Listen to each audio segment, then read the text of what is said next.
Alright, YouTube, welcome back to my video again. Let's go over a little recap of what was said on the first part. I think I babbled some wrong things to y'all. Just let me correct myself real quick. I think I may have said 1603. This is actually a Ford New Holland 1630. Just clear that up. The other thing is, this whole unit here is on the top that we're working on. It's part of the 3-point lift system in the back. The actual part that's leaking is called a single spool rear remote control system. So, as I said earlier, it's the part hydraulically that controls the 3-point system in the back. So what we're going to do today is start ripping things apart, taking them out. Let me say that a little nicer.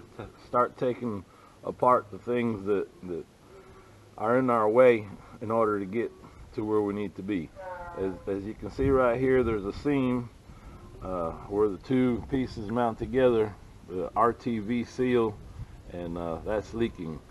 Now after looking at the diagram a little bit, there's several O-rings in there, so I'm assuming that we've got a bad O-ring, a deteriorated O-ring, an O-ring that has split or is gone, who knows, or maybe just too flat anymore, and that's leaking. And the RTV was basically a backup seal to in case it leaked, to keep it from spewing a 24-foot hydraulic spew like it did earlier. So this bar right here is what controls the up and down motion of the 3-point system in the back. That's the first thing I'm going to take off. It's held on by, looks like 4 bolts. I think we can get these 4 bolts off, and we'll start peeling back the onion, so to speak. So let me get a couple wrenches here and we'll get after it.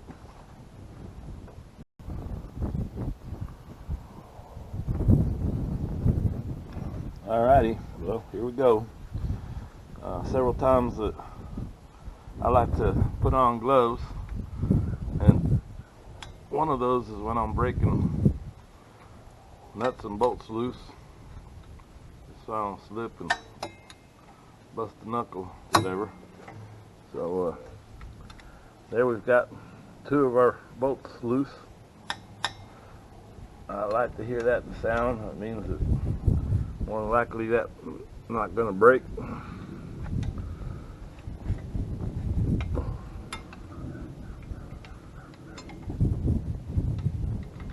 There we go. I've got some impact wrenches, and I've got some, well, I've got just about everything.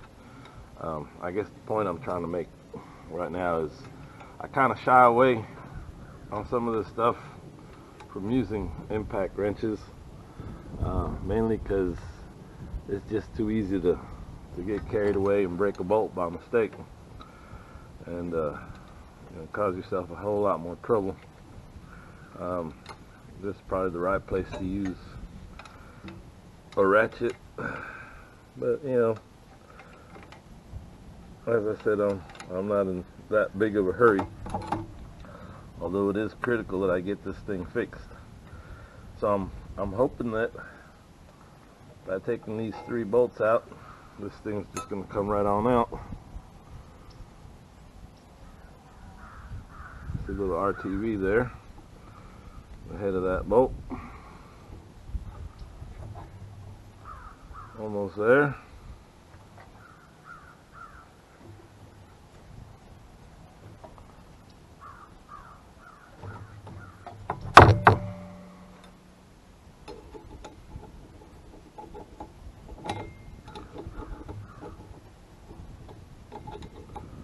They're not on very tight. They should come off pretty easy. this is the point where I take my gloves off. They're not helping me much now. They're more in the way than anything. So as I was saying, this is a little workhorse tractor. It does just about everything on the farm that I need it to do. Not much on the front end loader part. Haven't really had to do much work to this tractor over the years. I've rebuilt the lift cylinders on the bucket on the front end loader a couple times. Right now I'm in need of having to rebuild the lift cylinders on the bucket itself, and you know, I buy the Reseal Kit off of eBay, 20-30 bucks. Take an afternoon and do both of them. So alright, here we go. This popped out nice and easy. You know, that's the first layer of our onion, or in this case, one of the many layers of our onion that we just peeled back. You know, you get to the point where there's lots of bolts, lots of nuts, lots of hardware. I like to, as I've mentioned in some other videos, is start putting these things in little bags and label them, because a bucket full of bags, a bucket full of bolts sure becomes cumbersome when you try to start putting this thing back together. So, alright, let me put this up.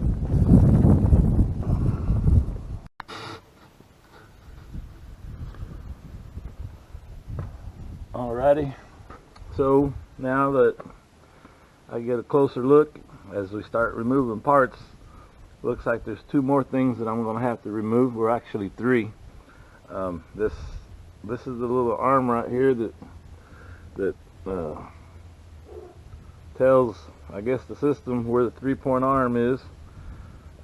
It's got a roll pin, so we're going to have to knock that roll pin out to get this section out here, so that when we go to remove the plate, it pulls off over this shaft.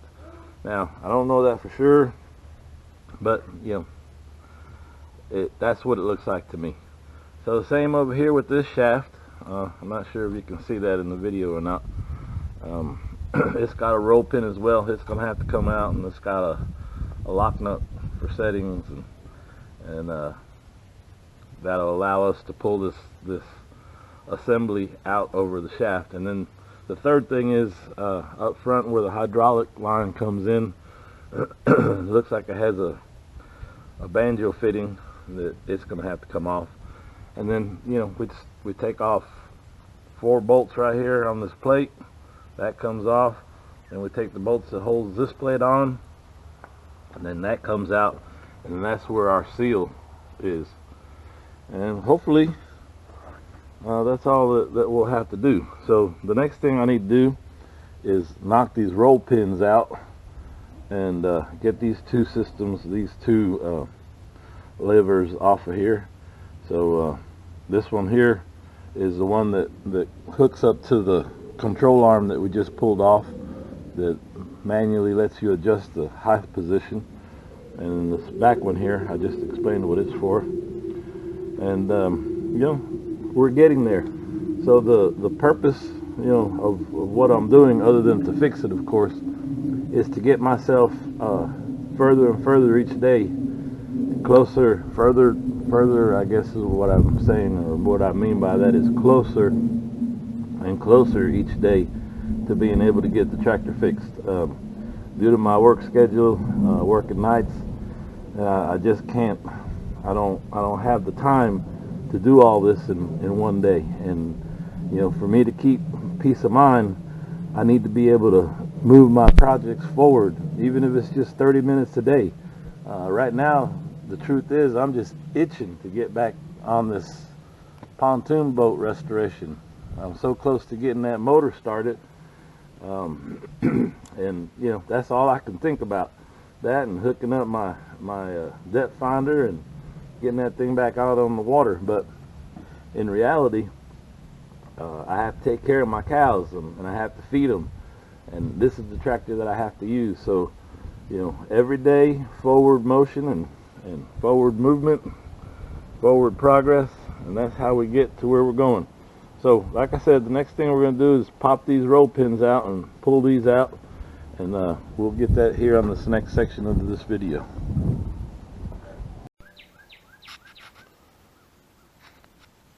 Alrighty, so I thought I'd show you my bucket of parts so far, and my bag of bags. You know, my little portable work table here, and I've got this video camera handheld right now, so take you in for a close-up of, you know, the things that we've been doing and missing. I've noticed that video that I'm making really not showing a very good shot of everything,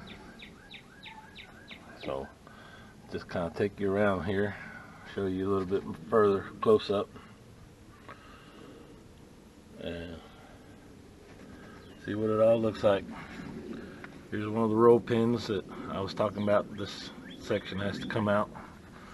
Here's another roll pin right here that needs to come out. This is where the leak is, or where the oil is seeping from when it's low pressure, and spewing from when it's high pressure. There's the big old oil leak. How much oil we've actually lost coming out of this thing. And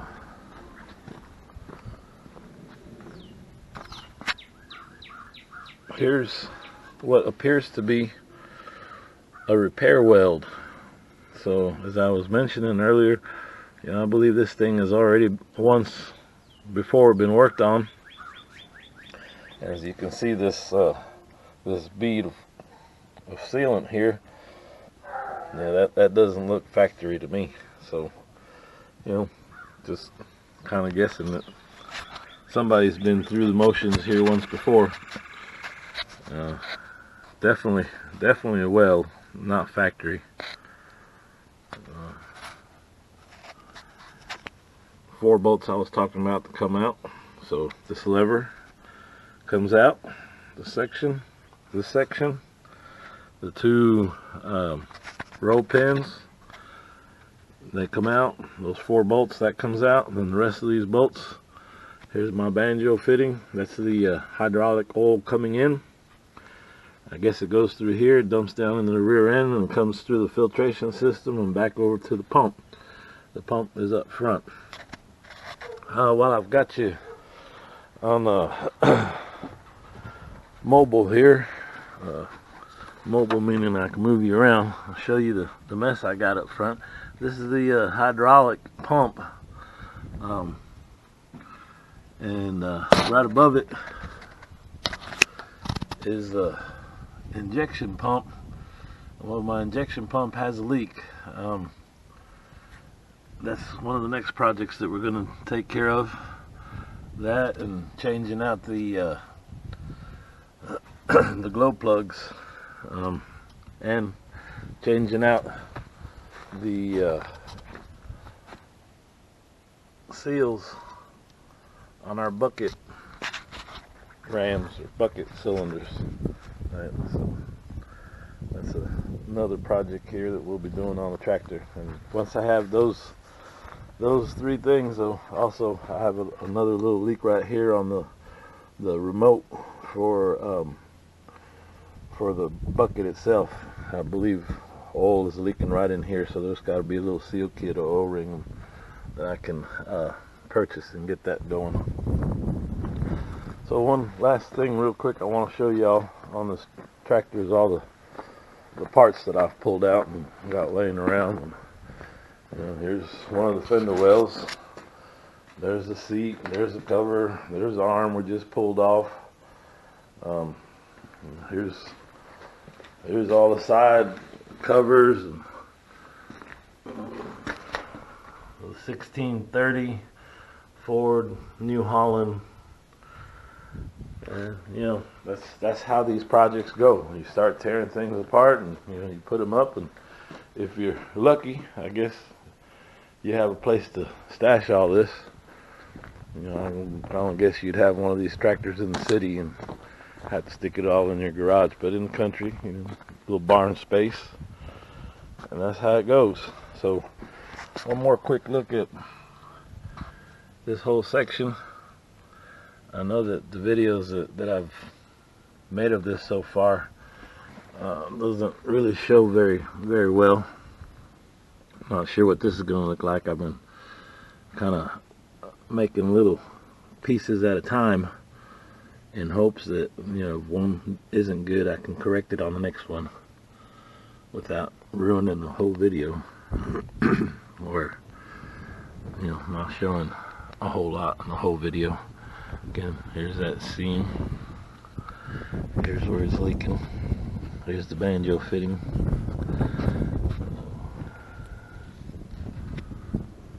Here's the plate that we're going to take off. Here's the roll pin. Here's the other roll pin. And this is, I guess, two sections. It's this piece. In the manual or the online diagram, it shows that there's three pieces. I don't see three pieces here, so I'm either looking at the wrong part, or, you know, there's been upgrades and I've got something different put on here than what they say it should be. So again, this is the single spool rear remote control valve, and New Holland sells a Reseal Kit for this, $300 something, which is basically 4, 6, 8, something like that, O-rings. I think I've mentioned some of the local parts stores that we have around here that you know, they've really done a great job taking care of me over the years. I've gone in there before for O-rings, you know, for little projects like this, and $2-3 a piece versus $300. So that's how we get along on the farm. Okay, so I'm going to go ahead and stop this now, and we'll come back and add some more to this video as we progress this project. Thanks for watching. See you in a little bit.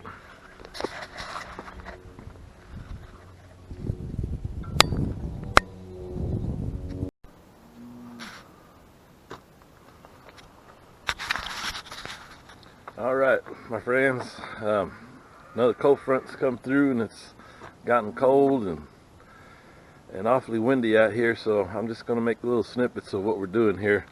As we said, the next thing we have to do is remove those roll pins. This is my punch set, and sometimes you have to use a couple punches. Let me get out of your area there. So in this case, we're going to start off with this larger pin and punch, get the pin down flush, and then we're going to follow it up with, I think, this one. We'll get a better view here in a minute. So basically, we have this lever right here that's in the way, kind of like my shade is, and we're going to take this big punch right here. We're going to take that pin down to where it's flush, and then we're going to try to follow it through with this one, or the right one that fits in there. Okay, and then over here, this one seems to be the right size, so then we're just going to punch it through. I'll come back when I'm about halfway through with both of these so you can see a little bit more. Okay.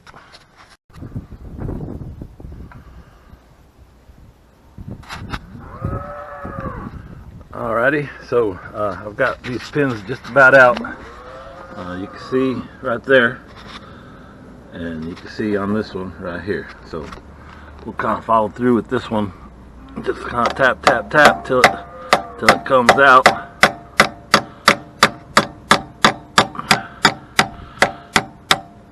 Trying not to lose this thing.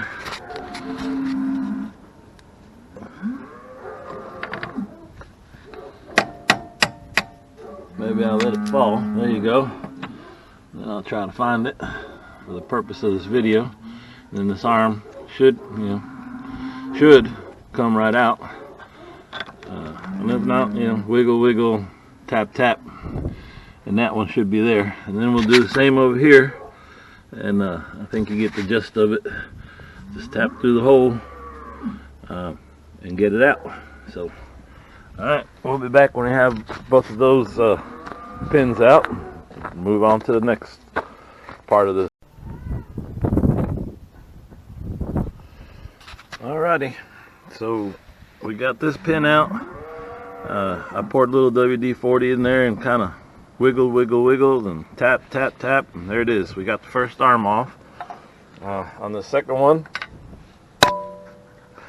there's a cotter pin right here that needs to come out. So basically we need to take this linkage right here off so that we can pull this whole arm assembly off and move on.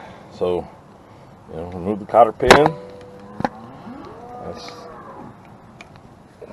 not very difficult to do if you can get to it.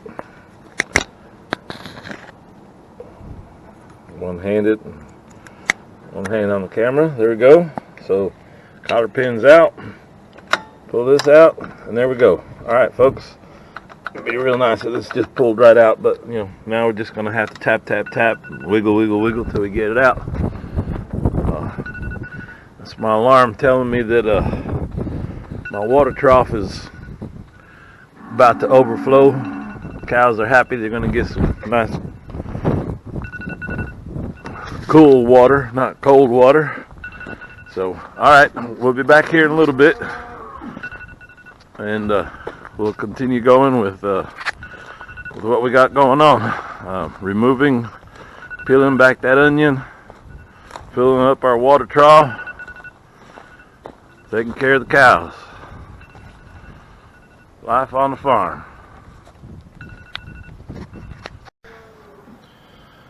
Alright, my friends, here we go.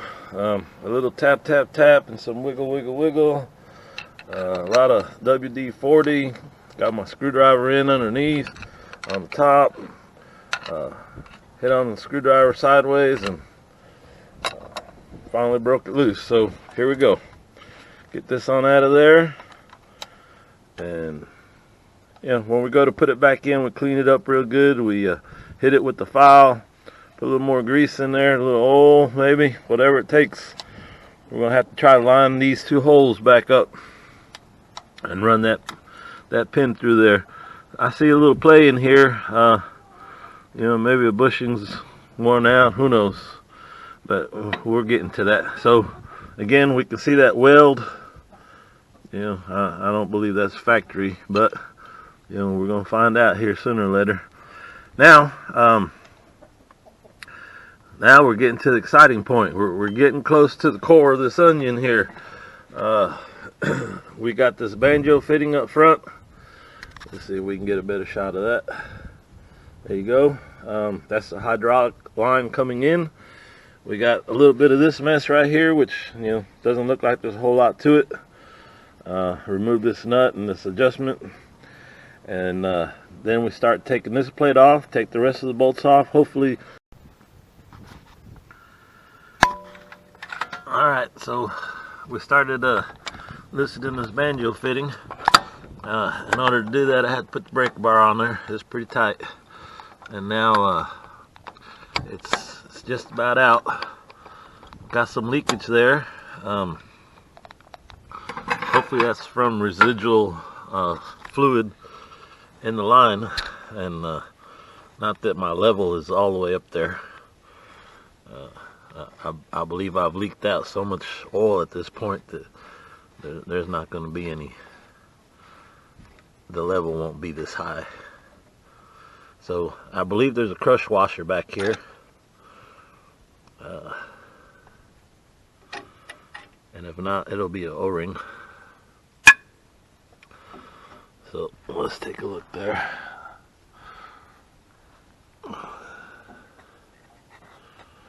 Yeah, maybe not. Maybe it was just the O-ring. Yeah, there's an O-ring on there. So there's an O-ring in the front, O-ring in the back. And to tell y'all the truth, that makes me happy. Crush washers, they're usually problems. But anyway, this is perfect. Now we've got everything taken off that will keep us from coming off. So now it's just breaking loose all these nuts and bolts and getting it out of there. So that's what I'll be working on here next. Again, a view of what we got so far and a view of what we got left to do. Just take the bolts off, hopefully nothing will break, and we'll be on our way figuring out exactly what the problem was. Oh, and one more thing we still need to take off, and that's this section right here. That's pretty straightforward. Ooh, got oil all over my hands. Hate to get oil on this camera. Alrighty, YouTube. Here's the exciting part. So we got the rest of this nonsense off over here. All it was a castle nut, and I'm going to venture to say a couple of spacers or shim type washers that were back here, and that just unscrewed. Pretty straightforward.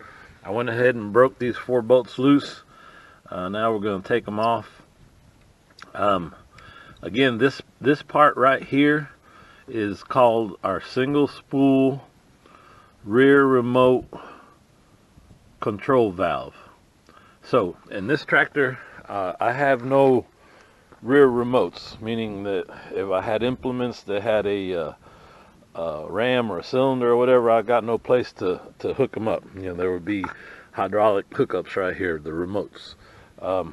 So here's the exciting part, and this may be where, you know, some of y'all get off as far as you go forward with this video, right? So if your intentions were to figure out how to add rear remotes to your tractor, your little Ford New Holland 1630, Boomer, you know, all the 3-cylinder type tractors, here's where you have to, or you know, basically what you have to do.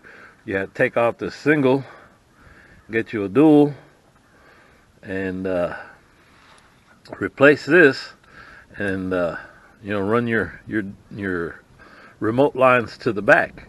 So you know, this is, I guess, what's cool about this video. We're actually showing you how to go about replacing your remote valve and upgrading it to a external or dual type remote valves to where you can hook up some lines in the back. And in this case, that's not what I'm doing. I could purchase a kit and do that, and you know, when I go to put all this back together, instead of putting this single, put a dual back in here and run my lines to the back. But in this case, I'm trying to fix the leak, as we all know to this point. So we've got the 4 bolts off. This thing, I'm sure, is kind of sealed in there. You know, we're going to get a little love tap and kind of get it out of there. Then we move on to these other bolts. I have to say, these bolts came out real easy. I'm thankful for that. In my pocket, I have gallon size baggies, and as I've gone all along, you know, I start putting these parts all together, because now my bucket of goodies is getting pretty big. Put it over here on my little workbench. I mentioned the castle nut. Well, you know, here it is. Let me go ahead and get it out for you real quick.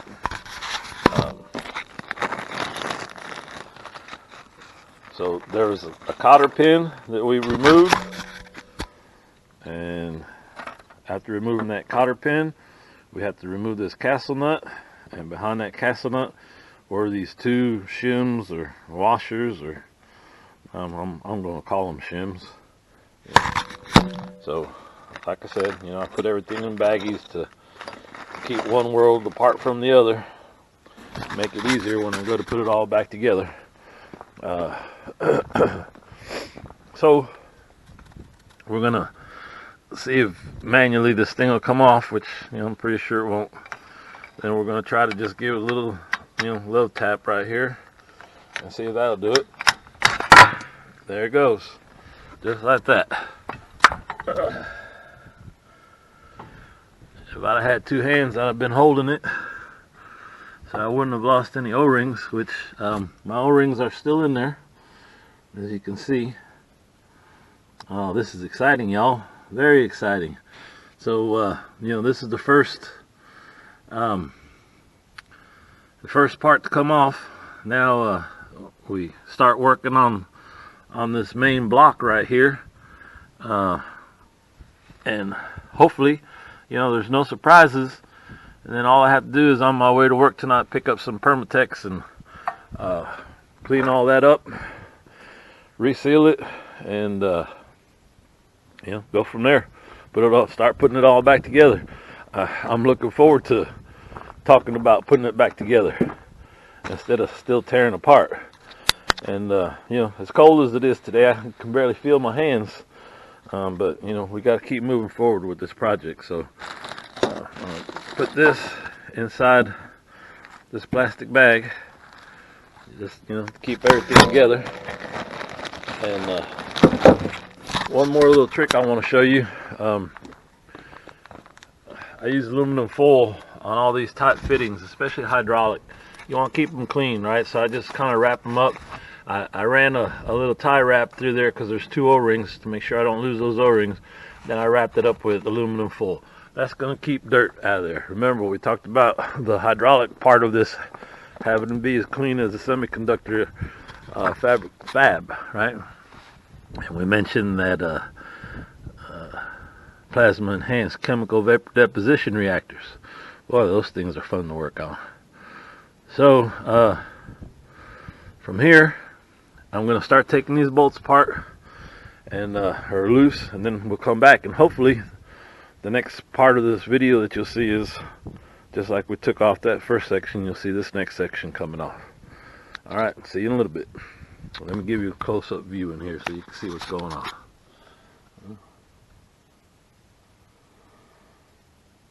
Alrighty. Alright, my friends, here's the exciting point. I broke all these bolts loose, and you know, there's always surprises. I guess I have to start by saying I'm very thankful that all these bolts came loose and nothing broke. Now the kicker is these 3 up front, where our leak was, were all loose. So, you know, could we have tightened it and kept going? Maybe. But, you know, more than likely, that's what blew out the seal, right? Or the gasket, or in this case, the RTV that was in there. So, okay. I believe at this point we have got all our bolts out, and this plate is just really just held in place by the seal of the RTV.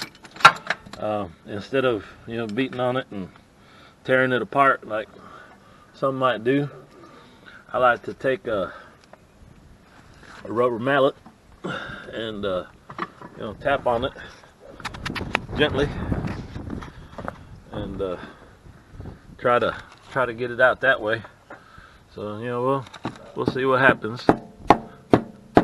Sometimes that doesn't work, you know. Sometimes we gotta get a chisel, but not so much a chisel, but something to kind of pry in there to get it all loose. So what I'm doing right now is just double checking myself, make sure there's no bolts that I've missed. You know, the one in the back, that was good and tight. These were nice and tight.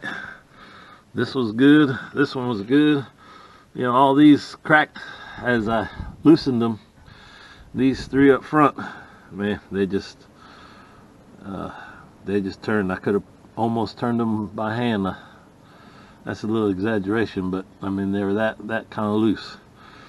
So I guess being that I don't really have 2 hands to do this, I'm gonna try to set the camera down. Maybe you can see what I'm doing here, maybe not. We'll see. So my intentions are to try to kind of get right in here and just hit it and see if we can break this seal loose. Right there, just like that. See, nice and gentle, and we didn't tear anything up. All sorts of stuff's coming out with this. Oh, this is exciting. See, and here's our leak right over this seal. So let me take you over this a little bit. You can see what's coming out with it all. Hopefully it's not one of those alignment things that oh my goodness, it's going to be hard to get back together. You know, hopefully we'll just get it right back in place and move along, little doggy. So I'll put this camera down. I don't know if you're going to get to see any of this, but I need to kind of focus on what I'm doing here and try to get this thing out without tearing anything up. It's a little heavy. Best I can say right now is angle it out, pull it out, and there we have it, folks. It's out. It's out, baby. Yes. And all we have to do is clean her up, reseal it, put it back in. So, man, I'm so excited. I'm pumped. I had to use my 806 propane farm-all tractor today to put out hay. As I was saying, the head gasket's not doing too good on it. And man, I really need to get this thing going. Unfortunately, it's not cold out here today, but you know, I had to do it. That's just life on the farm. So I'm going to put this thing up, and I'm going to go ahead and stop this video for now. I'll come back tomorrow with some Permatex, clean this thing up, show you all how I clean it. Then we'll start slapping it all back together and hopefully get back to happy world. Alrighty.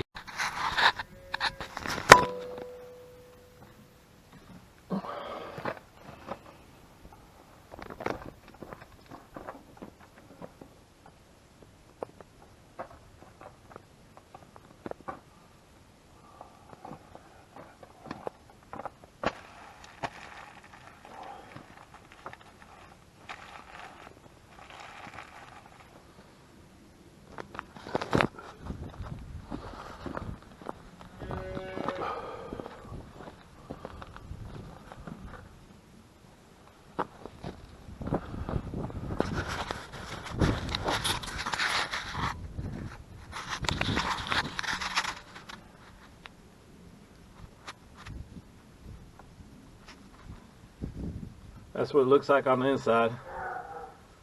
Just kind of give you all a view. Nothing on that valve assembly that I can see touches in there. I may be wrong. I just got to look at it a little closer. I believe that's just where the hydraulic fluid gets back into this assembly and pressurizes everything.